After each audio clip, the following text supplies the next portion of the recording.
Mister Arnold جو فلسفے کا استاد تھا علامہ اقبال علیہ رحمہ کا، اس نے ایک کتاب لکھی تھی پریچنگ آف اسلام. تو اس کے اندر اس نے لکھا کہ اسلام پوری دنیا کے اوپر کس طرح پھیل گیا. باقی بھی تو مذاہب تھے لیکن اس تیزی کے ساتھ ایسے نہیں پھیلے جس طرح اسلام پھیلا. تو اس نے کہا کہ من جملہ وجوہات اور ذرائع میں سے ایک ذریعہ اسلام کے پھیلنے کا یہ ہے کہ اسلام میں سے ہر شخص کو یہ حق دیا گیا ہے کہ وہ دین کی تبلیغ کرے اور نیکی کا حکم دے اور برائی سے منع کرے.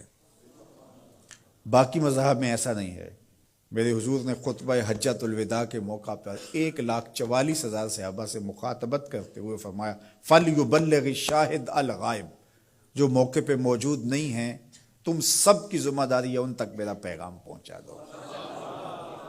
بلغوا عنی ولو آیہ، میری جانب سے ایک آیت بھی آتی ہو تم نے اس کو آگے منتقل کرنا ہے. مومن ایک معاشرتی فرد ہے جو صرف اپنے آپ کو ہی نہیں بچاتا، دوسروں کو بھی بچاتا ہے، دوسروں کی بہتری کا ضامن ہوتا ہے.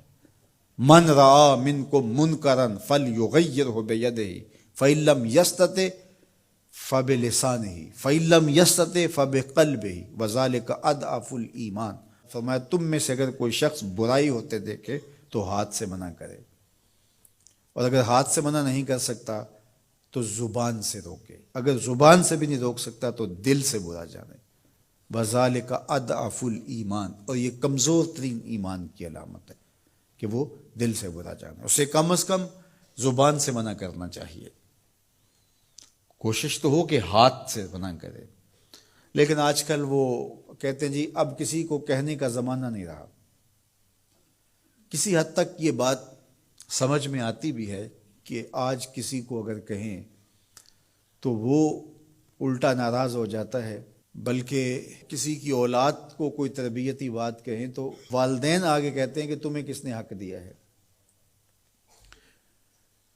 تو یہ بات اپنی جگہ پہ ہے، لیکن کیا ہم اس سے کسی کو کہنا چھوڑ دیں گے؟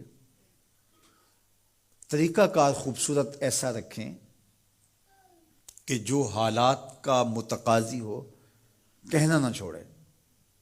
بعض کہتے ہیں کہ جی سانو کی لگے اپنے گھر میں کوئی چھاج بجائے یا چلنے. یہ دور نہیں رہا، زمانہ نہیں رہا کسی کو کہنے کا. اگر اس فلسفے کو تسلیم کر لیا جائے اور یہ طے کر لیا جائے کہ ٹھیک ہے، تو پھر برائی سے منع کون کرے گا اور نیکی کا حکم کون دے گا؟ جبکہ اس امت کی ذمہ داریوں میں یہ شامل ہے کنتم خیر امت اخرجت للناس تامرون بالمعروف وتنہون عن المنکر. تم بہتر امت ہو. کیوں؟ اس لیے کہ تم لوگوں کو نیکی کا حکم دیتے ہو، برائی سے منع کرتے ہو. یہ اس امت کی ڈیوٹی ہے، ذمہ داری ہے اس امت کی. یہ امت سوچنے لگی ہے کہ جی یہ دور نہیں رہا. یہی تو دور ہے. جب شر پھیل گئی ہو، جب برائی فروغ پا رہی ہو، تو اب تو ضرورت اور زیادہ بڑھ گئی ہے. جتنا اندھیرا گہرا ہو جائے اتنے ہی تو چراغوں کی ضرورت ہوتی ہے. اور ہم یہ فلسفہ تراش کے اپنے نفس کو مطمئن کر لیا کہ یہ دور نہیں رہا کسی کو کہنے کا.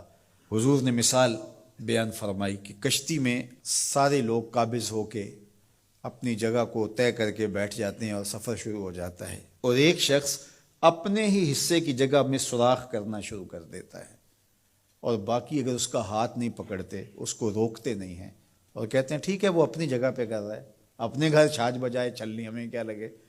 تو تھوڑی دیر کے بعد کشتی ڈوبے گی تو یہ بھی سلامت نہیں رہ پائیں گے. اور اگر اس کا ہاتھ پکڑ لیتے ہیں تو وہ بھی بچے گا اور یہ بھی ڈوبنے سے محفوظ رہیں گے. جب برائی پنپتی ہے، برائی کی نشو و نما ہوتی ہے، تو کیا وہ چنگاریاں ہمارے گھروں کو خاکستر نہیں کرتی ہیں؟ معاشرہ تباہ ہوتا ہے تو ہم اپنی اولادوں کو پھر کس طرح بچا پائیں گے؟ تو مل کے برائی کو روکنا اور نیکی کا حکم دینا یہ مسلم معاشرے کے تمام افراد کی ذمہ داریوں میں شامل ہے.